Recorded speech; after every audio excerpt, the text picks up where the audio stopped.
Inside the Marshall Auditorium, a debate that sparked more than words in the softly lit Marshall Auditorium at American University in Washington, D.C., the air crackled with anticipation. Jasmine Crockett stood confidently at center stage, arms crossed, a playful glint in her eye. "You trained at St. Anselm, didn't you, Karoline? Funny, you sound more like a commercial than someone who really understands people." Laughter rippled through the middle rows. A few gasps escaped from the far left corner. It wasn't just a jab, it was a calculated strike. The moderator, veteran journalist Daniel Carter, cleared his throat, clearly trying to maintain balance.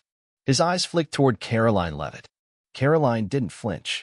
No frown, no smile. Just a slight tilt of the head and eyes calm as still water. Camera 1 prepared to zoom in on her face, but the director made a quick decision. Cut to camera 2.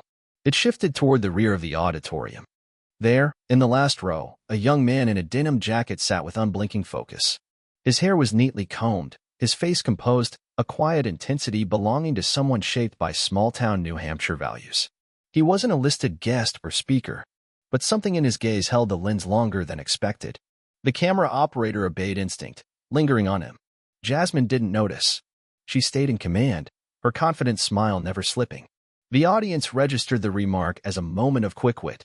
Only a few near the back turned, whispering, "Who is he?" The setup, Voices of America. Before diving deeper, viewers were asked to comment where they were watching from and, of course, to subscribe. The setting was as curated as the conversation. Marshall Auditorium, a sleek venue of about 70 seats, wrapped around the small stage in a warm semicircle of golden light. 2 gray chairs, a wooden table, and 3 spotlights gave the scene a cozy gravity. The event, part of the Voices of America series, tackled the question, what does education mean today? Carter, known for guiding spirited debates without letting them derail, moderated. Jasmine was introduced first. She stepped onto the stage in a striking black outfit, hair pulled high, exuding quiet authority. Daniel described her as a congresswoman, a lawyer, and a fierce advocate for overlooked communities. Applause rang out. Some students nodded, recognizing both her presence and her power. Karoline followed, in a pale gray suit with loose hair and a steady, measured stride. Daniel introduced her as the youngest White House press secretary, never one to back away from a challenge. Applause again, this time stronger on the auditorium's right side. Degrees versus dignity. Daniel began with a question. Is education about degrees, articulation, or action? Karoline responded first, her voice precise and clear. Education is clarity. When you speak plainly and people understand you, that's real education, not credentials. She paused. I've worked with folks who never saw a college campus. Yet when they spoke, people listened. The audience absorbed her words. Daniel then turned to Jasmine. You've said education is a bridge of experience. But who gets to define intelligence? Jasmine's voice dropped into a firmer register. Education isn't a wall based on how someone sounds. It should be a door opened by lived experience. Just as she gained momentum, Karoline cut in lightly. Sounds like a line from a self-help book. The audience chuckled, some amused, others unsure. A student in the front row looked down, smirking faintly. Daniel pivoted, sharing a stat. Only 35% of rural Americans have a college degree, but they make up less than 6% of voices in national discourse. Jasmine responded with sharpened clarity. The media often confuses polish for understanding. And when we let that happen, we allow confidence to masquerade as competence. Her words, though soft, struck hard. Karoline remained unmoved, tilting her head slightly, as if watching a familiar scene unfold. The quiet disruption as tension rose. Camera 2 again caught the student in the back. He reached into his small canvas bag, pulling out a worn sheet of paper. Faded blue ink stained the top corner. No one noticed, yet. He stared at Karoline, unmoving, unreadable. Daniel checked the time. Around minute 7, the moment in any live broadcast when attention flickers. He steered the discussion with skill. Miss Crockett, when you describe education as a bridge of experience, have you ever been told you're too emotional? Oh, plenty, Jasmine said, without hesitation. Especially by people who act like knowledge is theirs alone. A ripple of sympathetic laughter followed. Karoline sat up straighter, a slow smile curving her lips. She finally leaned in. So tell me, how do you define critical thinking when speaking to your community? Jasmine didn't miss a beat. Critical thinking is when you challenge even your most deeply held beliefs. A few nods, some murmurs of agreement. Karoline responded casually, but with an edge. Sounds good. Like something you'd read on a Monday morning Instagram quote. It was a subtle dig, but enough to shift the room. A man in the center turned his head, not toward Jasmine, but as if catching the scent of something electric, something about to ignite. Daniel pressed forward. Congresswoman Crockett, you've said some leaders use polish to mask weak logic. Care to elaborate? Jasmine locked eyes with him. I'm not saying they're ignorant. The sentence trailed, hanging in the charged air. Back row. The paper in the denim-clad student's hands rustled ever so slightly. And for those watching live, or later on replay, it became clear, something deeper had just begun. When the debate turned into something more in the heart of the Marshall Auditorium, the debate had already crackled with tension. Jasmine Crockett leaned in, her voice calm but edged. They're not ignorant, she said. They're just very good at polishing words. But when it's time for clear reasoning, they retreat into emotional storytelling. Moderator Daniel Carter turned to Karoline Leavitt. You emphasize clarity and communication, he said. But when analyzing issues, do you rely on logic or just repeat rehearsed lines? Jasmine didn't flinch. She sat back, eyes steady, almost inviting Karoline to walk into a trap. Karoline glanced her way, then calmly faced forward. For example, she said, voice unwavering. Can you explain the difference between analytical and creative thinking? A soft murmur ran through the auditorium. It wasn't the question, it was the challenge behind it. Everyone could tell, this wasn't a debate point. It was a test. Daniel waited. Karoline didn't hesitate. Analytical thinking breaks down facts to find conclusions. Creative thinking finds new ways to solve problems, she said. But if you think education ends at defining terms, you've never sat in a classroom where students work extra hours just to afford their textbooks. Her voice wasn't raised, but it cut deep. In the back row, the denim-jacketed student tightened his grip on a folded piece of paper. His stillness wasn't tense, it was reflective. Karoline's words had struck a familiar chord. Jasmine smiled faintly. You tell a good story, she said.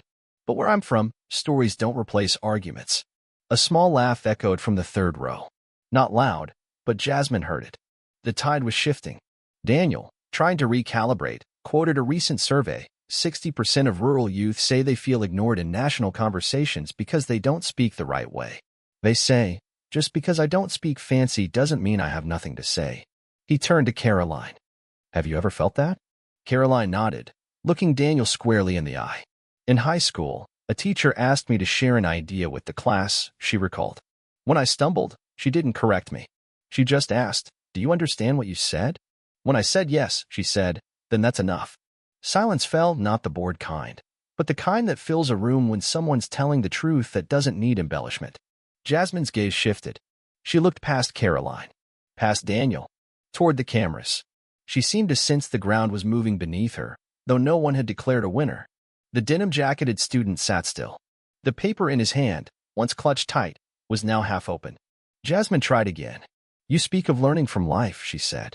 But what I see is someone skilled at polishing her story. It may inspire, but it doesn't help people tell right from wrong. Karoline waited. 1, 2, 3 seconds. Then, her voice emerged, slow but sure. You want right and wrong to be data points. But where I'm from, it's not about what you say. It's who stays behind when everyone else leaves. No applause. No reaction. Just stillness. The denim-jacketed student folded his paper again and laid it across his lap. His eyes, once passive, were now focused. Ready? Daniel glanced at the clock. We'll take a 1-minute break. The lights dimmed gently. No one moved. No one checked their phones. This was no longer a debate. It had become something else. Something real. The silence stretched, not long enough to break the thread, not short enough to miss its weight.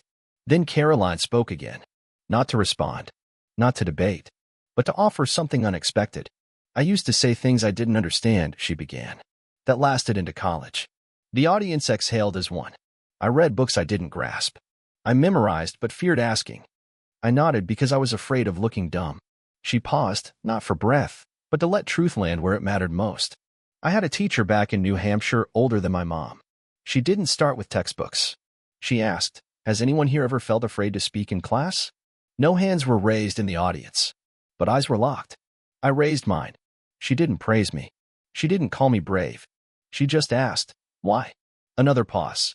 I told her, because I thought smart people don't have to ask. She told me, the ones who stop asking are the ones who stop learning. Nods began to ripple through the audience, not just agreement, but recognition. I still ask questions, Karoline said. I ask when I don't know. I ask even when I think I do. I've learned slowly. I speak imperfectly. But I've never made someone feel small for needing clarity. Jasmine sat still, eyes slightly glazed under the stage lights, her earlier jabs now hollow in the glow of something deeper. Karoline's voice closed the circle. I didn't learn to impress anyone here. I learned so I wouldn't disappear in rooms where people stop explaining. Camera 1 shifted. The student in the back row unfolded his paper, this time deliberately. Then he stood. No one stopped him. He walked down the center aisle, stopping 5 paces from the stage where the light touched his shoulder. I'm not a speaker, he said, but I want to read a letter I wrote to Miss Leavitt. Not a sound.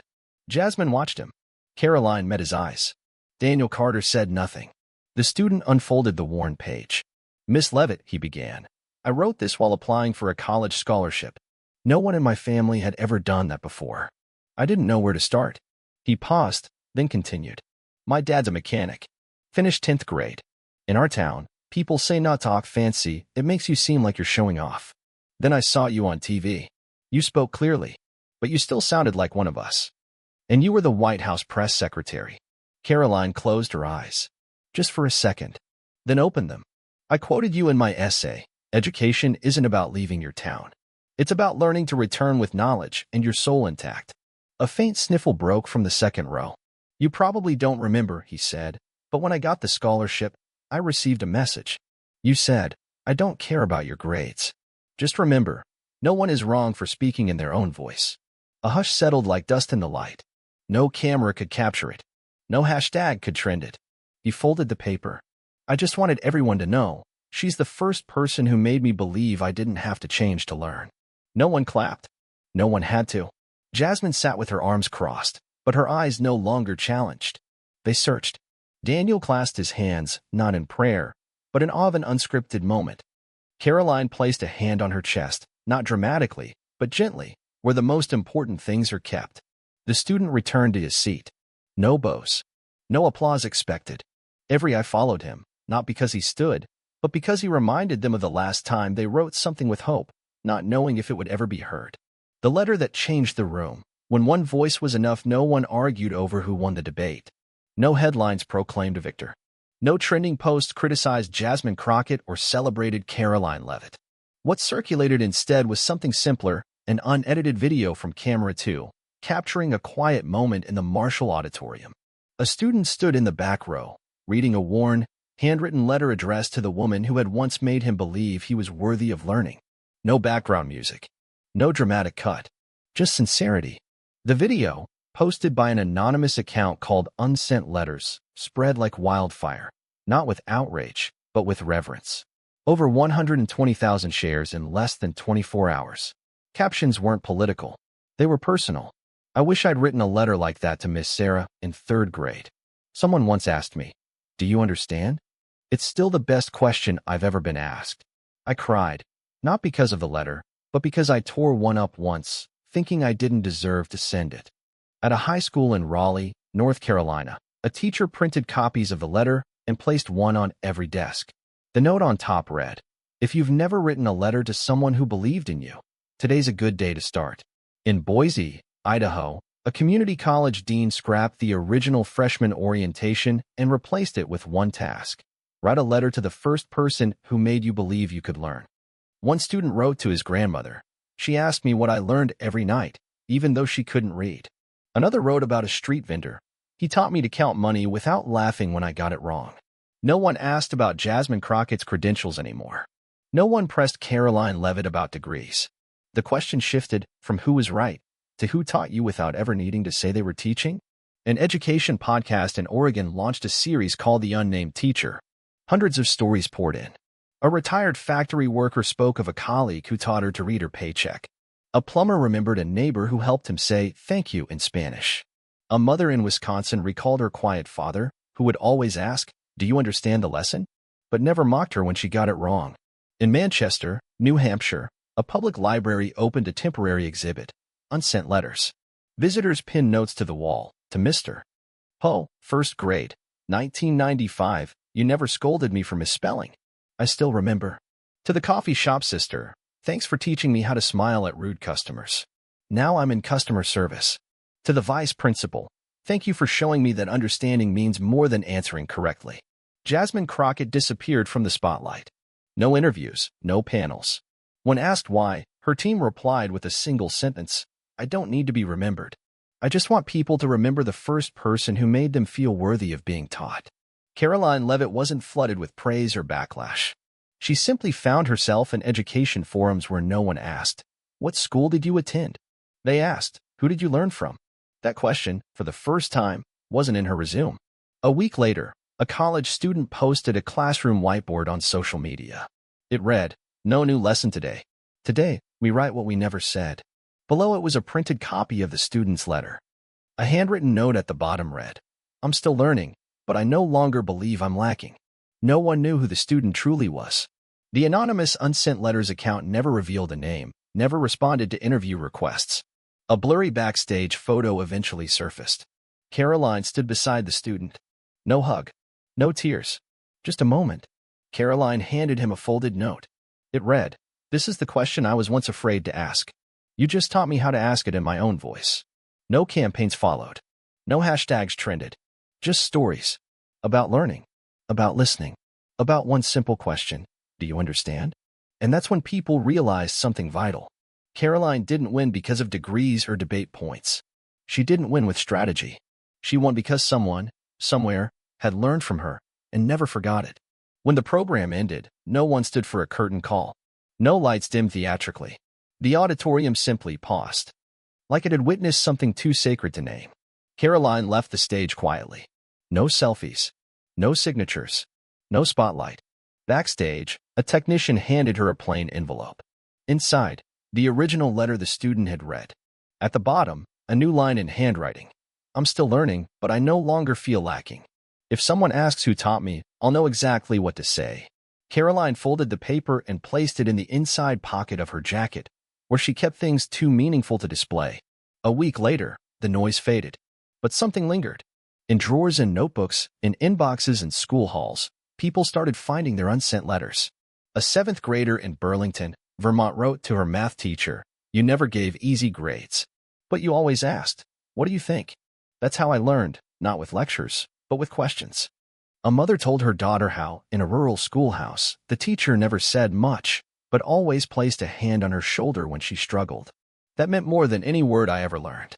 No rallies formed for Karoline. No defenses were needed. She was protected not by applause, but by quiet transformation. In a podcast interview, Daniel Carter was asked why he hadn't intervened when Jasmine challenged Karoline. He responded, I did that once, cut off a hard moment. And I stole someone's chance to prove they didn't need volume to be heard. This time, I stayed silent. And I learned something real.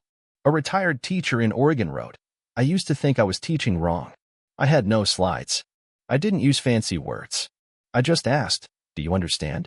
After that student's letter, I think that was the only thing I ever taught right. After the broadcast, a photo circulated, not from the stage, but from someone's drawer. A trifolded letter, placed next to a stack of old textbooks. Captioned simply, the letter I almost tore up. I kept it. Not for praise, but because someone once made me believe I was worth teaching. Voices of America at American University didn't end with applause. It ended with quiet clarity, where education became less about articulation and more about impact. The story reminded everyone watching, true teaching lies not in credentials, but in the courage to ask someone if they understand, and the patience to wait for the answer. Subscribe for more powerful stories about learning, connection, and the quiet voices that shape us.